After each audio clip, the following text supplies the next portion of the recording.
The Allen Press webinar, Member Recruitment. I'm Joanna Gillette, Product Marketing Manager at Allen Press, and I'll be your host today. On screen, you should see some general information about participating in today's webinar. I'm going to go over a few of these items very quickly before we get started. The presenter will be answering questions at the end of the webinar. If you do have questions, please use the chat function of WebEx to direct questions to the webinar host, which is me, during the presentation. We're using voice-over IP technology to broadcast the audio for today's webinar, so please make sure you have the volume turned up on your PC if you're having trouble hearing. Voice IP quality may vary depending on network traffic. If you're having trouble hearing, please call in to listen to the webinar over our conference line. The toll-free telephone number and participant passcode for the conference line are listed next to the green telephone icon on this slide. If you do call into the conference line, please be sure to mute your telephone. You can continue the conversation with us and your fellow attendees after the webinar using the Discussions tab of the Allen Press Facebook page. Here you can post a comment, share an idea, or ask a question.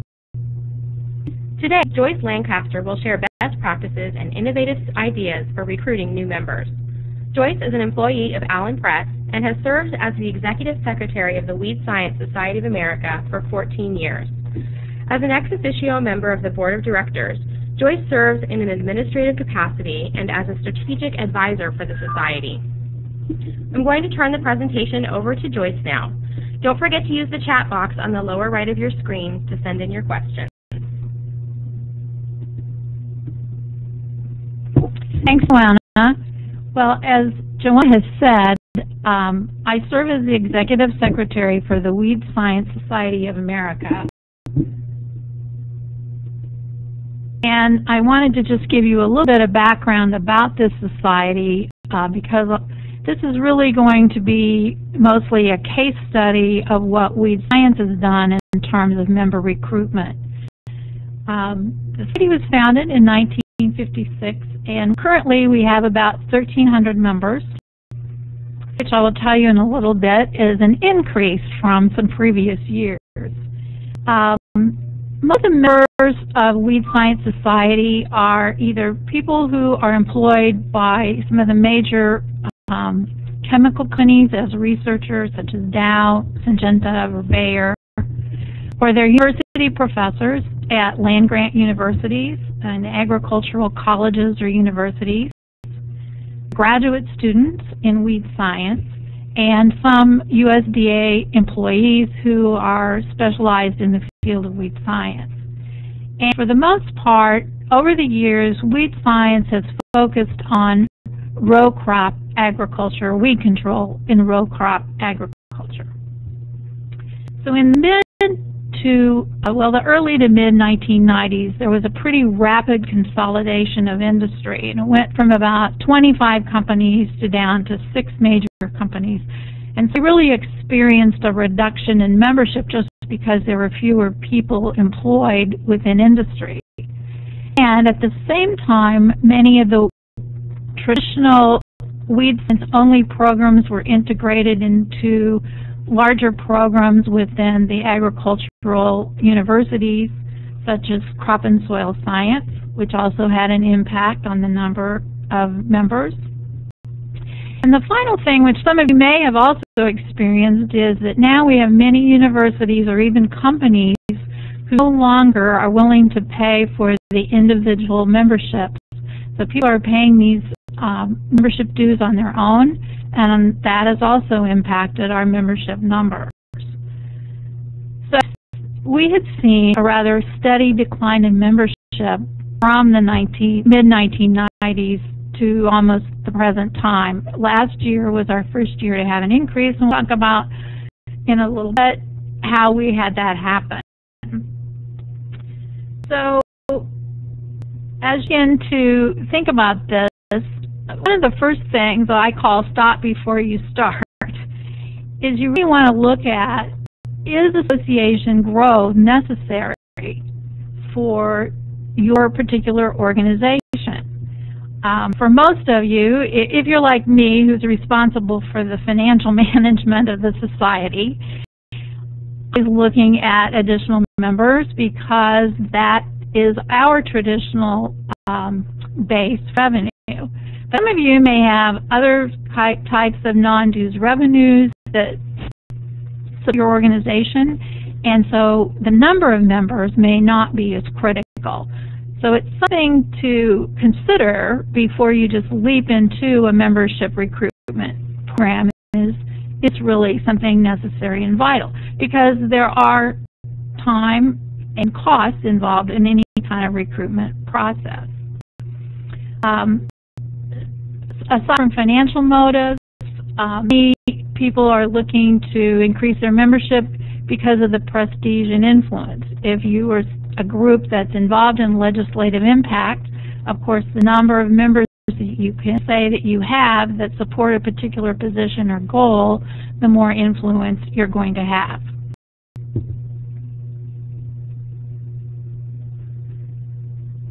So if you're looking at a membership recruitment program, you want to first take a look at what is currently impacting your membership numbers. I've already talked about some of the things that impacted Weed Science.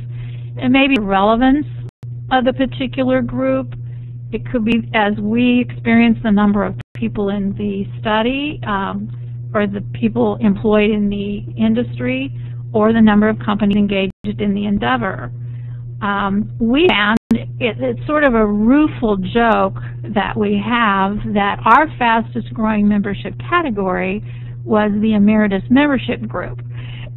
We just didn't have the same number of students and the same number of younger people that were becoming involved in the study of weed science.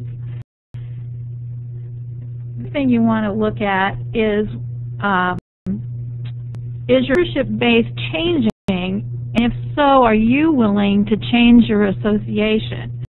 I remember going to a conference, it's been a number of years ago now, and one of the things they pointed out, and I've always remembered it, is that if you're going to look for members that are outside of your traditional membership base, then you need to consider, are you going to be willing to change the association governing structure? You may need to change your due structure. You may need to offer different benefits. So those are things to consider before you start the process. Once you decide that you're going to do this initiative, you want to look at what are your current member benefits. For Weed Science, the journals, we have 3 journals now. I'll talk about that third one here in a minute. But all of the journals are a benefit of membership. They pay a differential if they want print versions of the journals as well as online access. But journals are a benefit of membership. And do you have journal content that's is it open access? Is it print online? Do they pay additional fees? Are your current meetings, for instance, the benefit of membership, do they get membership rate for the meetings? Are these meetings traditionally geared toward the members or for other outside groups or the general public? Some may have value-added benefits such as group insurance, things like that.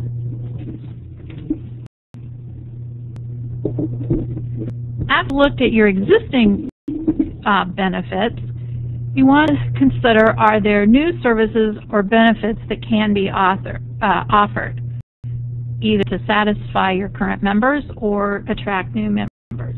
Now, what happened for the Weed Science Society is we realized that the science was actually moving toward invasive weed science as opposed to just traditional row crop weed science. There was a lot of work being done, for instance, in the aquatics area, in forests, in rangelands. And our 2 journals, Weed Science and Weed Technology, while they covered those, they weren't specific to invasive weeds. And so we began to take a serious look at whether or not we needed to produce a journal that was really devoted to that particular topic. Now, none of you are going to be looking at a third journal because it is, I'll explain it, it can be a major undertaking and a significant cost, but that's where we directed our efforts. Before we did that, we had to really make sure that we had buy-in from our current membership. We actually did a number of member surveys. We had consultants looking at the actual financial viability of the journal. At our annual meetings for a couple of years prior to instituting the new journal, we had roundtable discussions with our current members so that they understood what the need was, why we were doing this, and how it might impact them. I think for the most part, our traditional members didn't actually buy in. I'm sure there are some who have still not bought into that concept, but by and large, the large majority of our members do support that third journal. When we did that, we were really looking at that we're really only going to break even probably within 5 years.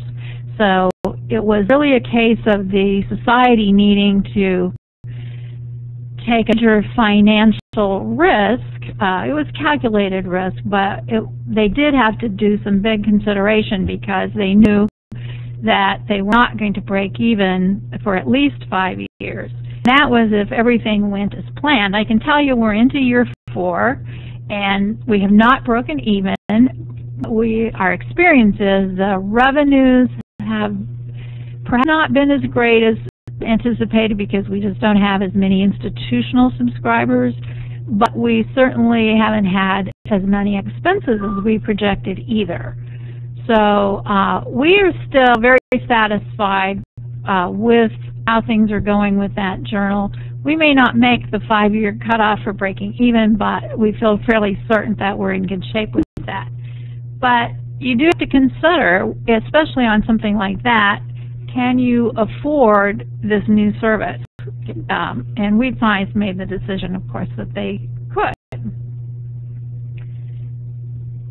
If you decided that you're going to target members, particularly those that are outside of your traditional group, and that's really mostly what I'm talking about in this presentation, then you need to determine what's going to be your target market. Is it going to be because of a specialty or expertise? Is it a geographic target? Or maybe it's a career stage target? With the journal, we were clearly looking at a specialty or expertise target market. There were people who were engaged in invasive weed research or even invasive weed control. Our first group of people that we marketed to were actually a group of people who belong to an organization, and their main purpose is weed control along roadsides and right-of-ways. And so it was a particular group. They're not ever going to be interested in our most technical research-oriented journals, but the invasive journal was something that we thought would attract them.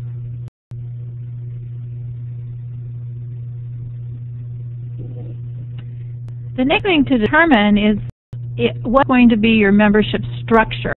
Remember, I mentioned that you may have to change some organization or do structures to incorporate this new target audience. Perhaps you're going to offer online-only access. Are you going to have free website access? Are you going to do reduced fees for either your meetings or perhaps workshops? Are you going to provide voting privileges?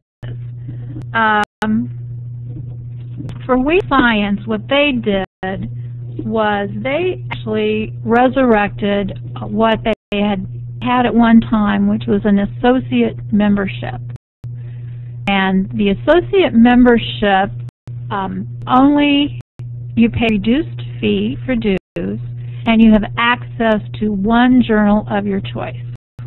It's both print and online access, but it's only one of the 3 journals.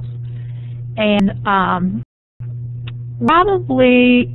we targeted this one group of weed control members of an organization. And last year was our first year to do this, and we generated about 28 new members from that. That's a list amount, but for us it was a significant amount, and it actually created exactly what we'd gone for in our objective. One was to increase our membership, but also the other was to increase the readership of the 3rd journal.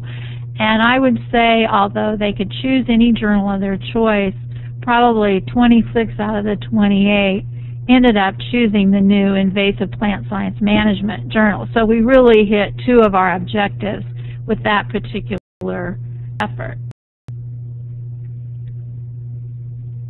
The other thing that we did that made it maybe the biggest difference was for graduate students.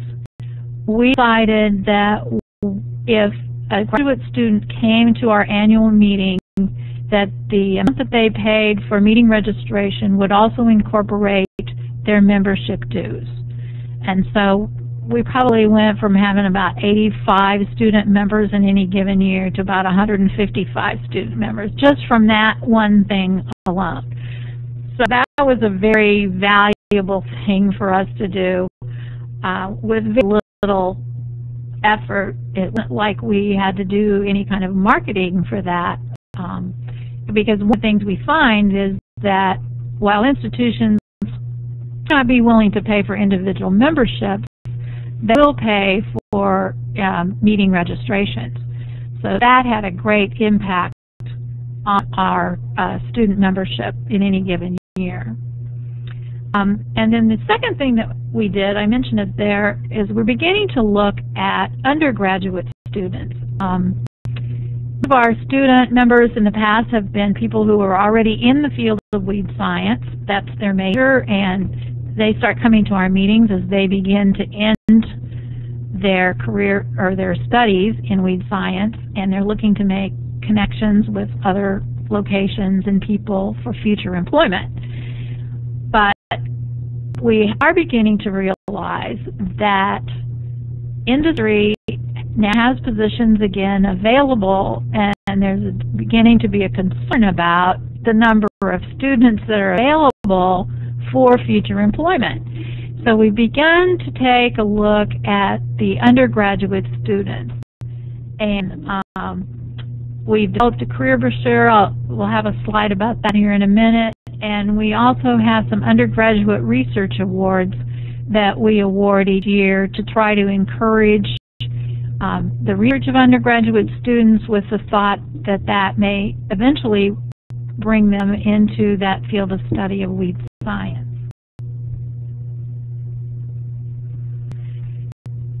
After you've determined that you're going to recruit and that you analyze your benefits and you've got your target market, then the next step is to think about, well, what kind of a marketing process are you going to use? And there are a number of options here. I'm sure this isn't an exhaustive list, and some of you have done these, probably more than we have, but we'll just talk about a few of them. One is member get a member. That's very effective for those groups that do. We have not done this, but many groups have, because probably the most effective thing that you can do in terms of retaining members or recruiting members is a one-on-one personal connection. And so many groups will offer an incentive for members to recruit with reduced dues or some kind of award for recruiting a certain number of new members. So that is one option for being able to market to new members. There is direct mail, and this is actually what we did for the associate membership. We developed a flyer, a brochure that basically just showed the associate membership, and then we mailed that to this lead management group, this targeted group of people. The one thing about direct mail is, you know, there are some costs in developing the pieces and in the terms of postage and things that you use, but still, overall, it's probably a relatively inexpensive marketing tool. Another option I've read about, haven't had any experience with, but it sounds really great, is to have an ambassador program. I think of this particularly for our undergraduate students, where you have current members who actually are willing to speak to possible groups of members about the society and about membership and about its benefits. Another option is try before you buy, and we have a couple of examples of this, I think. Groups offer either, well, probably free access to journal content for a period of time so that people can see the journal and read through certain articles. Maybe you have full access, maybe you have access for a limited amount of time, a month or so, maybe you have limited to a certain number of articles within the journal. But this shows you an example of a group that's actually done a little bit of try before you buy to increase or use as a marketing tool. This particular slide, this shows the career brochure that Weed Science used. This is a brochure that we send to the undergraduate professors. We ask professors at the beginning of a semester if they're interested in distributing this brochure, and this is targeted to the undergraduate science programs. And so the professors have requested this. You see it shows what's Weed Science, what is WSSA, and then it shows different people with a little bit of their bios in all of the different options for employment that Weed Science can provide, especially because we feel like younger people are very focused in at this point in time as my field of study going to lead to some kind of employment. It's a critical thing these days. And so we're happy with this brochure. I'll talk a little bit more about analyzing its effectiveness here in a bit. Another ability, of course, and this is what we did for the Weed Science Society, was using your brochures, your journals, either as the try before you buy, or in our case, low cost, get this journal for a reduced fee of dues. And the final thing is to use your events or meetings to attract different groups of people. Use it for our student members just to increase membership, but you actually may have the type of meeting that you could target outside groups to attend. Or we've done a few things where we've had workshops that were related but weren't specific to Weed Science, that targeted probably a little bit different group. County extension agents is an example that we might have a workshop for prior to our meeting, and again at a lower cost.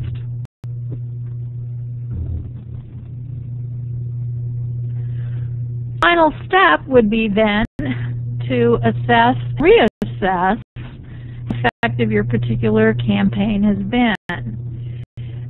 I'll say with the associate membership category, we hit our target for that first year. But there has been some drop-off in this year, and so we're going to need to take a look at what happened. Was this just a one-time thing, and when they actually then were members, they didn't see that much benefit? I did send out an email to that group. I did not get a lot of feedback from people who did not choose to renew their membership. So that's something we're going to have to continue to assess. But I think we're early enough in the process, we don't plan to stop the effort. I think it overall is still worth our effort, but we need to carefully evaluate that. As far as the career brochure, again, we aren't able to really assess whether or not that's had any impact on undergraduate students going into weed science. We do have some data available that our undergraduate research awards have led to people going ahead and entering the particular field or study of weed science. I don't remember the exact statistics on that, but as far as the career brochure, we really don't have a way. We know it's very popular with their professors. We had to do a second printing of the brochure to distribute, but we have not developed a tool yet to analyze the impact of that. And I've already mentioned that we're clear that adding membership to the student meeting registration has certainly impacted our student members over the years. Again, we'll need to assess whether in the long run, once they become student member, are they going to continue once they've completed their degree program. Our sense is that most likely what's going to impact it more is whether or not they are actually employed in the field of weed science. Even for our regular members, when I follow up with lapsed members or with some of these new student members, if they've chosen not to redo, it's usually because they are no longer employed in that particular field of study. That's really the biggest impact for people not renewing their membership. So I think, Joanna, that's the end of anything I have to say. So if you have questions. Yeah, we did get a couple of questions chatted in, and please feel free to continue chatting in questions if you do have them. So one of our participants asked, and it's a little bit along the lines of what you just covered, but what is the anticipated long-term end result of including students as free members? Do you think they become actively involved and evolve into full-paying members? As I mentioned, we haven't fully assessed that, but one of the things I will say, their membership is free, but we incorporated that cost into the meeting registration rate. So it wasn't like we left the student meeting registration at it's $50, I think it was, and then didn't add anything in to incorporate the cost of having them as members. We did increase that meeting registration rate. I think it's now $175. So yes, it's free, but probably not really. And I said, they continue on we haven't done a real thorough analysis of that. Very involved. One of the things Weed Science does is we have this sign-up system online on our member website where people can volunteer for committees. And one of the things that's been really pleasing is that we have a number of students who